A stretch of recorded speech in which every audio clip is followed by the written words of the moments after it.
আসসালামু আলাইকুম। এই যে চীনে হাঁসের বাচ্চাগুলো দেখতে পাচ্ছেন, একেকটা বাচ্চার দাম আমাদের এখানে ৳২০০। তারপরেও আমি এই বাচ্চাগুলো বিক্রি করতেছি না। তো কেন এই বাচ্চাগুলো বিক্রি করতেছি না? এই ভিডিওর মাধ্যমে আমি আপনাদেরকে সেটাই জানিয়ে দেব। এক প্রকার বাধ্য হয়ে আমার যে মায়ার খামার মেইন চ্যানেল আছে সেখানে ভিডিওগুলো আপলোড না করে এই যে ছোট একটা নতুন চ্যানেল সাবিক এগ্রো সেখানে আপলোড করলাম।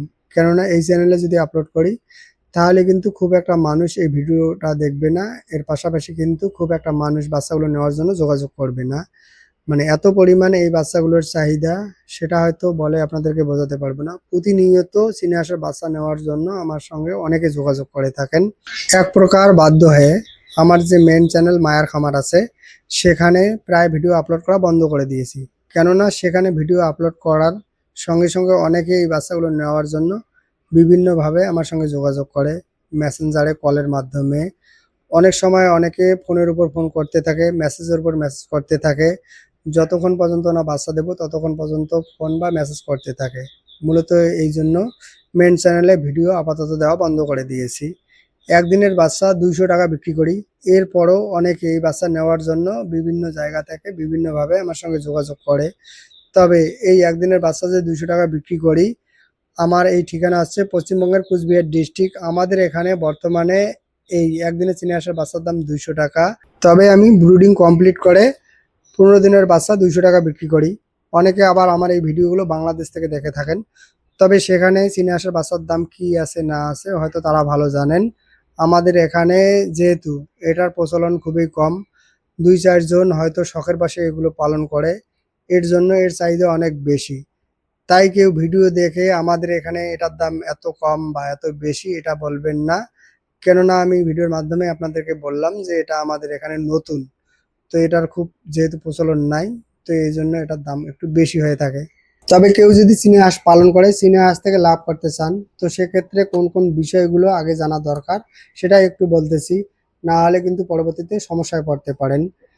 মূলত চীনা হাঁস, ক্যাম্বেল হাঁস বা দেশি হাঁসের মতো ডিম উৎপাদনের জন্য পালন করা হয় না।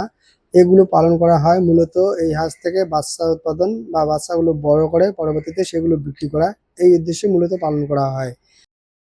আপনি যখন চীনা হাঁস পালন শুরু করবেন, অবশ্যই পরবর্তীতে এই হাঁস বা হাঁসের বাচ্চা বিক্রি করার মতো জায়গা আপনার লাগবে। যদি পরবর্তীতে এই হাঁস বা বাচ্চা বিক্রি করতে না পারেন, তাহলে কিন্তু পরবর্তীতে আপনি সমস্যায় পড়বেন। কেননা এগুলো দেশি হাঁসের মতো না। দেশি হাঁসের মতো এগুলো কিন্তু সবসময় সব জায়গায় বিক্রি হয় না। এগুলো কিন্তু প্রথমে আপনাদেরকে জানা দরকার। আর একটা বিশেষ সমস্যা হচ্ছে এই হাঁস ডিমের আগে অনেকটাই উড়াউড়ি করে। অনেক সময় উড়ে মানুষের ক্ষেত খামার, মানুষের বাড়িতেও চলে যেতে পারে। এক্ষেত্রে পরবর্তীতে আপনারা সমস্যায় পড়তে পারেন। তো এই জিনিসগুলো কিন্তু জানা অত্যন্ত জরুরি। একটা চীনা হাঁসকে প্রায় ১৫ দিন আগে ডিম দিয়ে বসিয়ে দিয়েছিলাম। গরমে হাঁসটা অসুস্থ হয়েছে। মানে গরমের কারণে হাঁসটা ঠান্ডা লেগেছে। তো এখন এই হাঁসের ডিমটা একটা নতুন মুরগি ডিম দিয়েছে সেখানে দিলাম। এতে আমার হাঁসটাও ভালো থাকবে, এর পাশাপাশি মুরগিটাও ভালো থাকবে। আর এখানে আমার কিছু দেশি হাঁস আছে। মূলত এগুলো লাভের থেকে আছে। ৬০০ মতো হাঁস পালন করেছি। তো ৳১,০০,০০০ মতো আমার লাভ হয়েছে। সেখান থেকে মোটামুটি এখানে আমি ১৫০টা হাঁস রেখে দিয়েছি। এই হাঁসগুলো হচ্ছে সব আমার লাভের থেকে হাঁস। এখন এগুলো ডিম দিচ্ছে। এখন প্রতিদিন ৪ থেকে ৫টা করে ডিম পাচ্ছি। এগুলোর বয়স হচ্ছে ৩.৫ মাস। পুরোপুরি ডিমে এখনো আসেনি। পুরোপুরি ডিমে আসতে হয়তো আরো ১৫ থেকে ২০ দিনের মতো সময় লাগবে। বর্তমানে এগুলোকে খাবার দেওয়া হচ্ছে ধান, এর পাশাপাশি ফিড। তো এতক্ষণ এগুলো ছাড়া ছিল। এখন বিকেলবেলা এগুলো মাঠ থেকে তুলে নিয়ে আসলাম। তো এখানে ধানের সঙ্গে ফিডটা মিক্স করে এগুলোকে খাবার দেওয়া হচ্ছে। আর চীনা হাঁস পালন সম্পর্কে যদি কোনো কিছু জানতে চান আমাকে কমেন্ট করে জানাতে পারেন। আর এটা হচ্ছে আমার নতুন চ্যানেল। তো যদি পারেন চ্যানেলটা সাবস্ক্রাইব করবেন। ভিডিওটা যদি ভালো লাগে একটা লাইক দিবেন। ভালো থাকুন, সুস্থ থাকুন। আসসালামু আলাইকুম।